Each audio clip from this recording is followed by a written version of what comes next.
This is the day that the Lord has made. Let us rejoice and be glad and live today. Have you ever wondered why people take such an interest in collecting things? Folks collect some of the most fascinating stuff. You have those who collect baseball cards and those who collect sneakers. Beanie Babies were all the rage back in the day, and you can't forget about those who stock up on movie paraphernalia such as action figures from Star Wars and the like. Some like to collect stamps, spoons, model trains, while others focus on postcards, coins, Pokemon cards, and bobblehead dolls. I remember a few years back, someone went on eBay and bought a pro baseball player's chewed up bubblegum for some reason or another. Now that's one collection I don't particularly want to see. Now personally, I used to have a collection of Sports Illustrated magazine covers that I began back in high school. I collected these covers over the span of a few decades. What I'd do is I'd remove the cover from the magazine and place them in transparent sleeves, which would then go into 3 separate notebooks. It was pretty cool to be able to just flip through the notebooks at any given time and see a history of sports in photographic form. Now, the reason I did this was out of pure enjoyment, nothing else. It didn't control me. It never took my focus away from the things that were important in my life. The magazine covers were merely a possession of mine that I was proud to hold on to. But what happens when things get a little hectic, as the things we collect become more than just hobbies for us?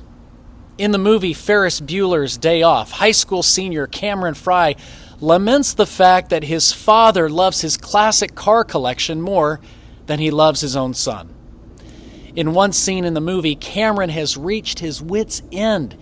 He yells in frustration, "Who do you love? You love the car," as he kicks in the front end of a red Ferrari convertible.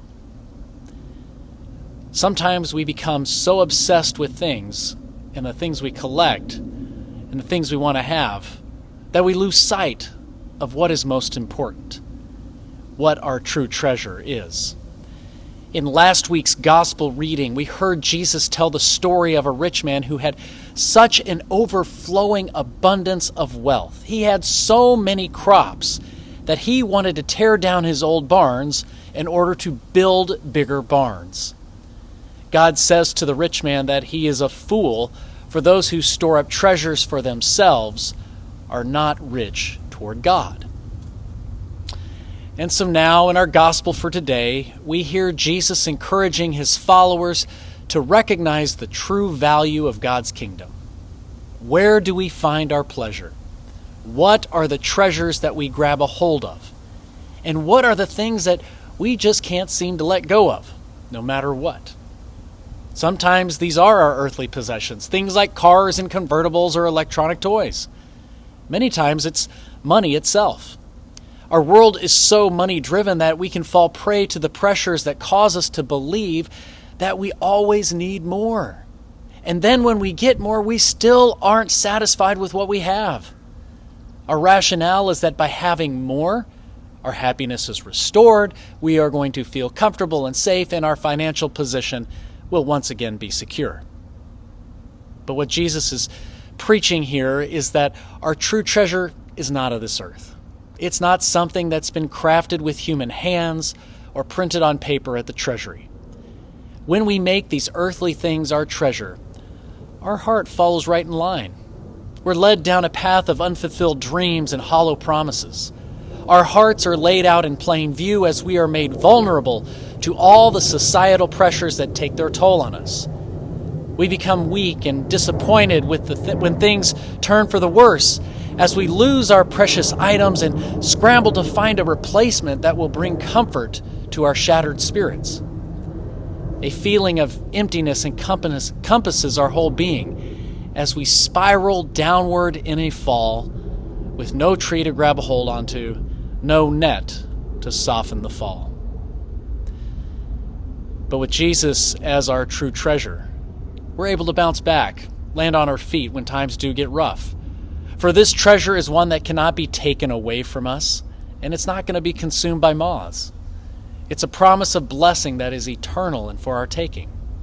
God bestows his love on us through his Son Jesus, the biggest and the grandest gift of all. Why not take a chance and allow Christ to be the treasure of your life? When we allow Christ to be our treasure, we are placing all of our trust in God that he will stay true to his promises. We believe that God will continue to strengthen and guide us in any dire situation that we encounter. Even when things seem to be hopeless, and as the mind is flooded with desperate thoughts, we must not lose hope. Christ is present, and these, in fact, are the very occasions in which we need to turn to him and trust God the most. In our reading from Genesis, we hear the story of the Lord coming to Abram in a vision. Now, Abram has previously received word from God that he will be blessed in order to be a blessing to others.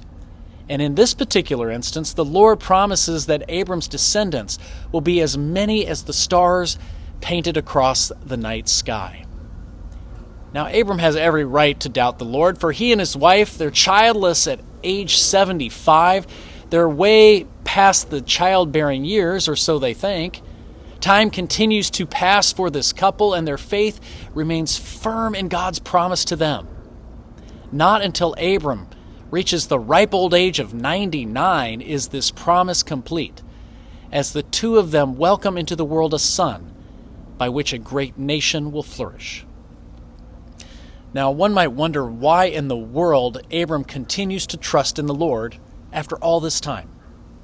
It could be that he knows that his blessings come from heaven above, as does his wealth and his leadership abilities.